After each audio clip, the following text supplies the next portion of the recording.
in the polling, how do people view the cost of college tuition, and particularly who do they think is responsible for it? Well, there's not a lot of agreement on too many issues when it comes to higher education, but voters overwhelmingly believe that the cost of college tuition is out of control. It's just way too high, and it goes up much faster than anything else, including healthcare, and that concerns them, a great deal. In terms of who's responsible, they see that colleges and universities, as being one of the main factors as to why, and another is they feel that parents and students also need to take a little more responsibility to try and make choices that will force colleges to hold costs down a little bit. Doug, seeing that many people blame several different groups for high college costs, what are some drivers of college tuition in the last decade that's making it skyrocket? Well, there are probably three big factors. The first is just the regulatory burden. Colleges have to comply with regulations like everyone else. There's a lot more regulation than there used to be, and that gets built into higher compliance staffs and bigger tuition costs. The second is clearly the vast amount of federal money that's flowing into higher education. A lot of debate about this, but I think the bottom line in the research is we are feeding the tuition rise by giving it an open-ended federal subsidy. And then the third is that states really are strapped. Their budgets are being increasingly eaten up by Medicaid. They have to cut back on their support for higher education. They turn around and put the bill into the tuition price, and parents and students end up picking it up.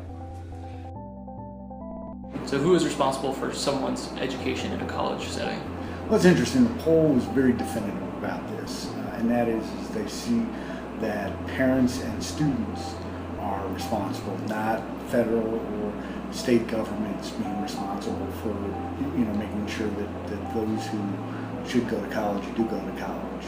They see it as something that you can't force somebody who's doesn't belong in college, doesn't want to go to college. You shouldn't force them to go, and yet at the same time you should have if college is right for you, you should have the drive to get yourself to college. Seeing that most people feel that parents and students are responsible for their own college educations, what are some ways that state governments and the federal government and universities themselves can create avenues for low-income Americans to getting a college education? Well, I think step number one is better performance in the K-12 education system. We need higher, stronger standards so that students are ready to go to college. The data is very clear. If you have to have any kind of remedial training in college, 1 semester, 2 semesters, you're on track to not completing your degree. And so that's number one for the state governments. Number two, provide some freedom for the universities to get rid of the kinds of regulations that prevent them from counseling students about debt burdens and the cost of debt, so that they can actually get things done. Give parents more information so that kids get to the right school to begin with. And if we do those kinds of things, we're going to get kids ready to go to the right school and get the counseling during school that gets them out. Recently, there's been a big push for alternative college education methods, such as prior learning assessments and online courses. How do people in the poll view this? We found overwhelming support for those additional alternative methods, such as massive online open courses and other types of changes and things that are being tried out now. I don't think that voters see it as something that would change the traditional model of college here in the U.S., but at the same time, they're looking for things that will help hold the costs down and give people more options and opportunities.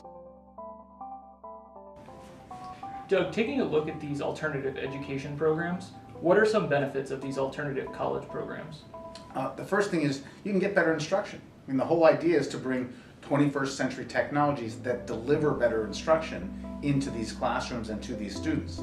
And the second is you can get done with school faster. And if we're facing high tuition costs, getting done in 5 years instead of 6 or 4 years instead of 5 is a big break on that student burden that shows up in all the borrowing they have to do to get through.